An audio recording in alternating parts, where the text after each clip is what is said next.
Morning. Wanted to share a quick couple of verses with you this morning before we get started. It says, if any of you lack wisdom, let him ask God, who gives generously to all without reproach, and it will be given him. But let him ask in faith with no doubting, for the one who doubts is like a wave of the sea that is driven and tossed by the wind. For that person must not suppose that he will receive anything from the Lord. He is a double-minded man, unstable in all of his ways. A double-minded man. He's tossed. That's what James says. He's tossed to and fro. You know, if you've ever been on a boat in a wavy situation where there's lots of waves, obviously a wavy situation, I don't know, anyway, you know, it can be hard to stand up. It's kind of back and forth. And that's what James is talking about here. In our prayer life, we have to be stable. We have to be stable, which means steady. He talks about having faith. That faith is what steadies us. How does faith steady us? I have faith in God's promises. God's promises are what we should base our prayer life on.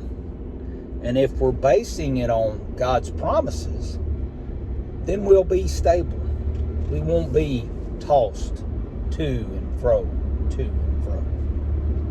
which means I believe God can do something. No, that's not faith. It's I believe God will do something. It's not, well, I know God did that for other people, but he won't do that for me. That's unstable. That's double-minded. If I believe that God is God, and I believe that God answers prayer, and I believe all of God's promises, that he'll never leave me, he'll never forsake me, and that what James says, if you need wisdom, those who lack wisdom, ask God, and he'll freely give it. If I believe all of those things, then I can't have a weak prayer life by saying, well, God, I hope you do it. I'd really like you to do it. No, it's, I know you'll do it. How can we have that confidence in our prayer life? One, we have to be in close communion with God. I can't just suddenly pop up and expect God to be my vending machine. That's the arrogance we have as humans that I can have sometimes. Okay, God, I'm ready to spend time with you now. I'm going to do a little prayer here, and we're going to, you can come on down and spend some time with me now. No. I can't expect to get results like that. I can't expect to have power in my prayer by just spending a little, by quote unquote telling God he can come in and we'll have a little talk. There's no power. I'm not going to have any power in that. So I have to be in close fellowship with him if I want my prayers to be answered. I can't let, and in order to do that, I've had to confess my sins to him and ask for forgiveness. Because there is no communion with sin in the way. Sin blocks our prayer life. Third thing, I've got to be in his will. And the only way I can be in his will is by I've had close communion with him to know what that will is. I have the Bible, obviously. I have his truth. And that truth is universal and personal. But there's nothing more personal than him speaking to me through prayer or through his word to tell me what his will is for me. And then I pray to accomplish that will. That's how we can have confidence. I'm in his word, I'm in his will, and I'm in his presence because I don't have sin separating us. When I have all of that, James says, then go to him in prayer, in faith, knowing that he will answer. You know, he's told in the book of Hebrews that we can approach his throne boldly, seeking grace for when we need it. What that means is I'm fully in his will, and I can come up and expect him to do it. And I don't have to pray that weak prayer that we sometimes do. If I'm right in the spot I'm supposed to be, I'm going to know God's going to do it. I'm going to know God is going to answer it because I'm where I'm supposed to be. I'm in the right spot. I'm in the right spot. You know, if you've had a cell phone for a long amount of time, like I have, you can remember the days when the reception wasn't that good. You know, but you always had a spot, you know, around your house where it was good. And there you went out there. If you was going to talk on your cell phone, you went to that spot and talked on your cell phone. You know, you'd tell people a lot of times, wait a minute, let me walk outside so I can hear you. The reception in the early days wasn't that great. That's what I'm talking about when I'm talking about being in God's will, being in his presence.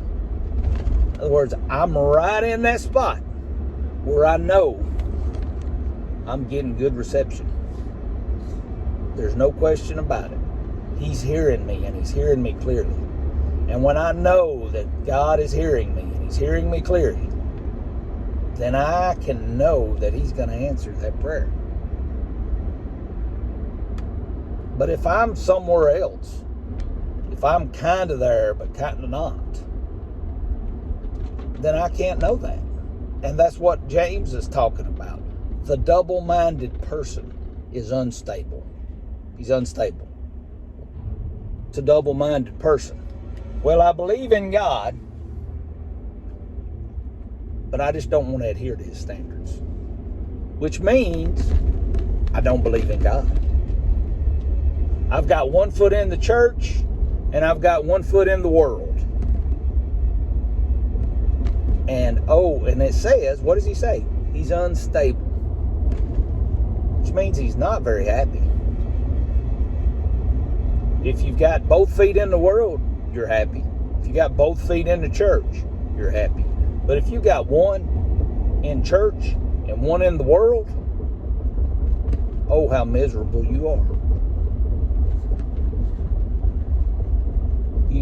You can't live that life.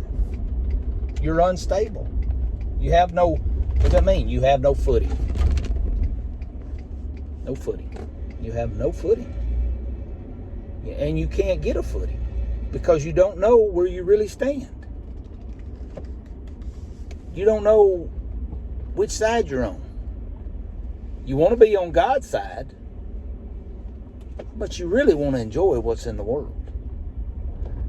And you really want God to answer your prayers, But you don't want to have the relationship that he wants in order for him to answer him.